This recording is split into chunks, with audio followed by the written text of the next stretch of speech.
students, good morning. Once again I welcome you in the today's science class. But we continue in our one topic, that is chemical properties of metals or non-metals. उसमें से हमने एक topic complete किया बेटा, reaction with oxygen. लेकिन आज का अपना नेक्स्ट टॉपिक होगा, that is the reaction with water. कौन कौन से मेटल्स और नॉन मेटल्स वाटर से किस तरह से रिएक्शन करते हैं, उसके बारे में कुछ बात कर रहे हैं. सबसे पहले हम आपको एक बात बताना चाह रहे हैं. What is the means of reactivity series को देखते हुए, ये सपोज एक डायग्राम आपकी बुक में दिया हुआ है और यहाँ पर इस तरह का एक एरो बना हुआ है. इसमें ध्यान से देखना, मैं शॉर्ट में लिख रहा हूं यहाँ पर. आर का मतलब रिएक्टिविटी और यहाँ पर रिएक्टिविटी सीरीज, और ये है डिक्रीजिंग ऑर्डर में है, तो आर डी लिख रहा हूं मैं, रिएक्टिविटी इन डिक्रीजिंग ऑर्डर. अब इसमें बीच में एक जगह पर हाइड्रोजन लिखा है, उसके फर्स्ट नंबर पे चलेगा आपके पास, that is potassium K, Na sodium और Ca calcium, then magnesium, aluminium, ऐसे बहुत सारी बात यहाँ पर लिखी हुई है. ठीक है. और इसके बाद एक और नेम आ रहा है यहाँ पर, that is the zinc. Zinc के बाद आ रहा है आपके पास आयरन, और आयरन के बाद होगा आपका हाइड्रोजन H. अब इसमें ध्यान से सुनना, metals laying above the hydrogen in activity series displace hydrogen from water to form oxide and hydroxide of the metals, and hydrogen gas is produced. मतलब कहने का क्या हुआ कि ये जो हाइड्रोजन है ना, इसके ऊपर के जितने भी मेटल्स है ना, वो वाटर के साथ रिएक्शन करके और एक तो हाइड्रोजन गैस प्रोड्यूस करेंगे, और उसके बाद में अपने जो रिगार्डिंग ऑक्साइड्स हैं और हाइड्रोक्साइड्स हैं वो बनाएंगे. यहाँ पर कुछ बातें आ रही है. ऊपर के फर्स्ट 3 देखना आप, पोटेशियम, सोडियम और कैल्शियम, ये कोल्ड वाटर से बहुत फास्ट रिएक्शन करते हैं. इसकी केमिकल रिएक्शन हम बता रहे हैं आपको. फर्स्ट नंबर ध्यान से देखना, Na मीन्स होता है सोडियम, और उसकी H2O से रिएक्शन कराओगे तो ये बनेगा आपके पास, that is NaOH, that is sodium hydroxide और प्लस H2. हाइड्रोजन हल्की होती है, इसलिए ऊपर की तरफ एरो करके शो किया जाता है. ये आपके पास होगा वाटर, और ये होगा आपके पास हाइड्रोजन, ओके, और ये होगा आपके पास सोडियम. ये फर्स्ट एग्जांपल बताया हमने आपको. और इसी तरह से दूसरी बात और बता रहे हैं हमको, Ca कैल्शियम, और वो अगर वाटर के साथ में रिएक्शन करता है तो CaOH whole twice calcium hydroxide बनेगा, और साथ में हाइड्रोजन गैस प्रोड्यूस होगी. ओके.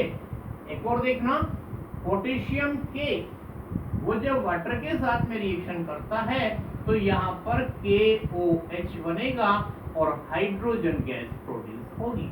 मतलब कहने का मतलब, पोटेशियम, सोडियम और कैल्शियम, ये तीनों जब रिएक्ट करवाए जाते हैं वाटर से तो अपने रिलेटिव ऑक्साइड्स बनाते हैं और हाइड्रोजन गैस प्रोड्यूस करते हैं. कितनी बात आपको समझ में आ गई. इसके बाद कुछ बात बता रहे हैं. The reaction of sodium and potassium is so violent that metal catch fire instantly. इसमें हम थोड़ी देर बाद में बात करेंगे. मतलब होता क्या है कि अपने पास में सोडियम जो होता है ना, सोडियम और पोटेशियम, इनको ये बहुत फास्टली रिएक्शन करते हैं जब इनको वाटर के साथ में रिएक्ट करवाया जाता है.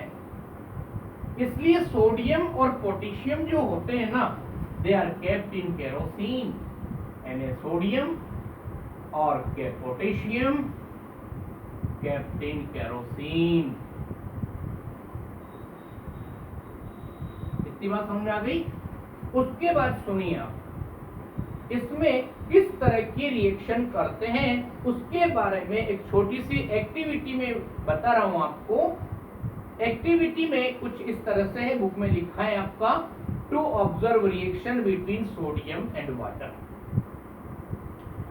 इसके लिए हमने क्या किया, सबसे पहले एक ग्लास कंटेनर ले लिया, कोई भी ट्रफ, केमिस्ट्री लैब के अंदर एक ग्लास का बना हुआ कंटेनर होता है, उसको ट्रफ बोलते हैं, और उसके अंदर हमने बहुत सारा वाटर क्वांटिटी फिलअप कर दिया।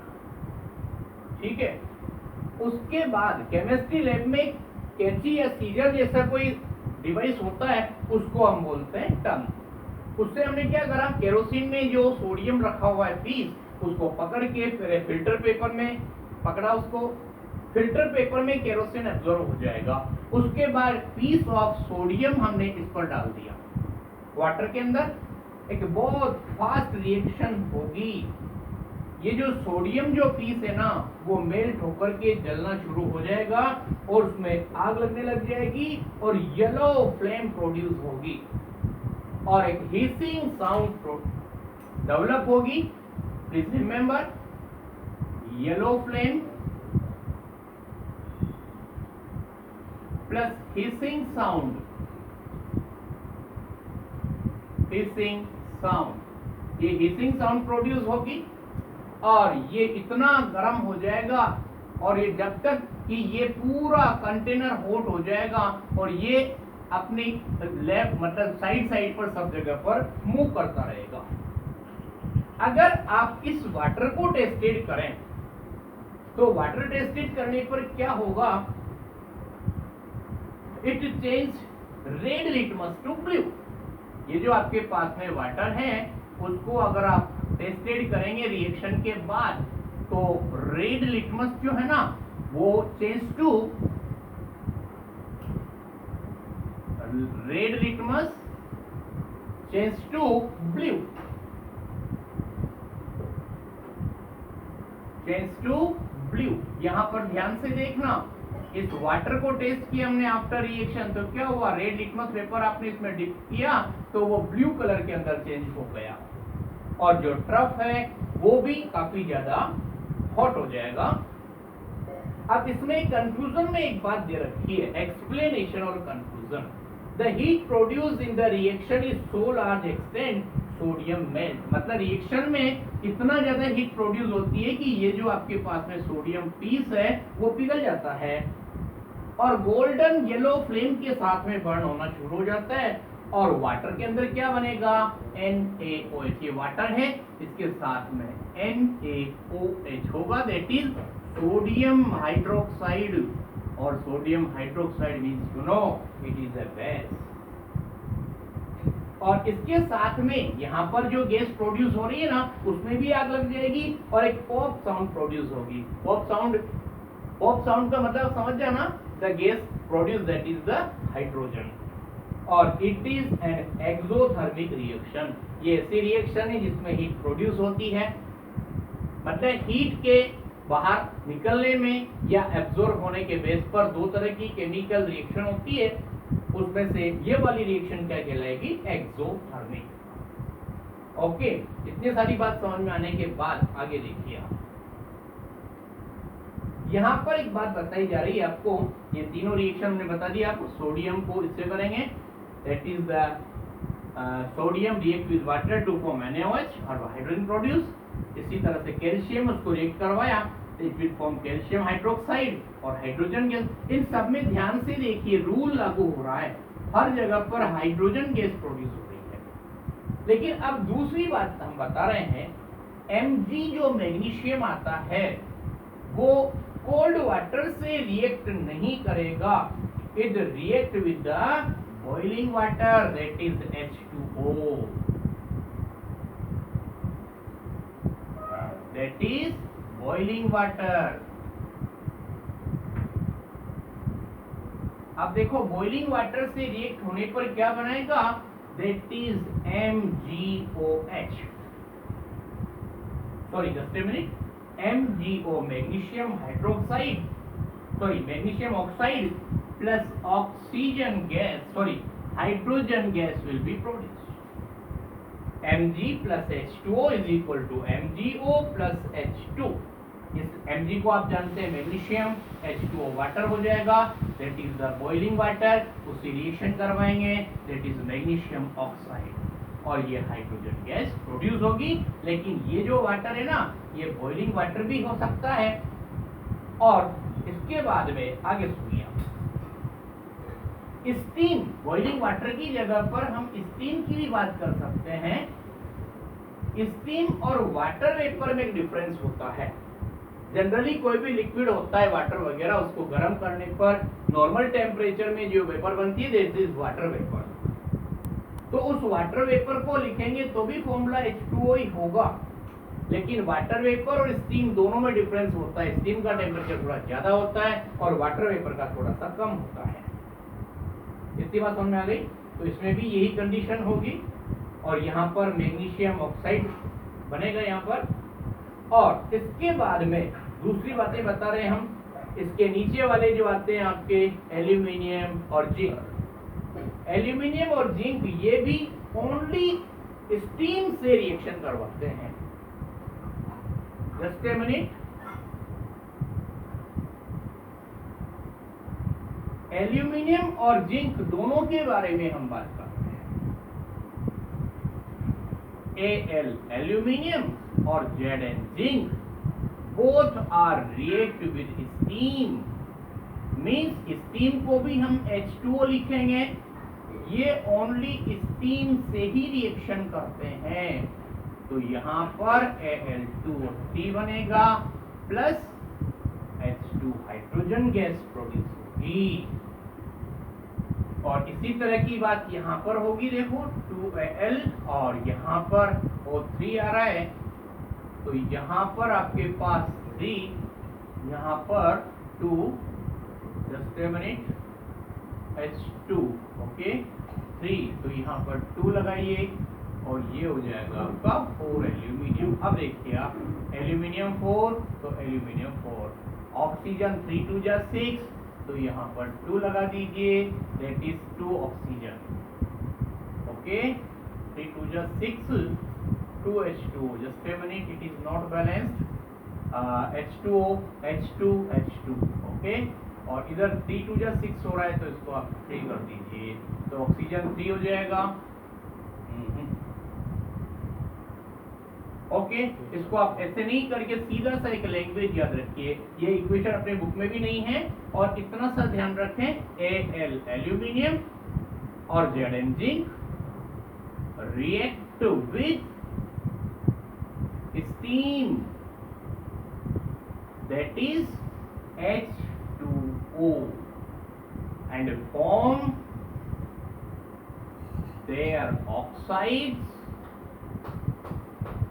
and produce H2। इतनी बात समझ में आ गई? उसके बाद आगे सुनिए, non metals generally do not react with water. जितने भी नॉन मेटल्स होते हैं उनमें से ज्यादातर वाटर के साथ में रिएक्ट नहीं करते हैं, लेकिन क्लोरीन और कार्बन और non metals are inactive towards water except chlorine. मतलब क्लोरीन और कार्बन इनको छोड़ करके बाकी के जो नॉन मेटल्स हैं वो इनएक्टिव होते हैं, वाटर से रिएक्ट नहीं करते हैं। इनएक्टिव टुवर्ड्स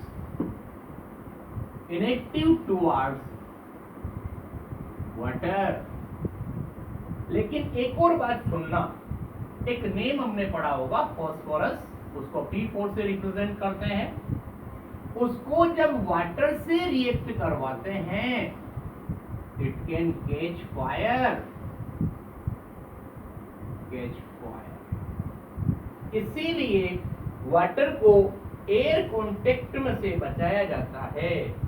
और towards water and it stored in water, इसमें आग लग जाती है, so it kept in water when not required। कितनी बात समझ में आ गई आपको? तो ये रहेगी बात आज की, और tomorrow we will study about the reaction with acid. Okay, thank you.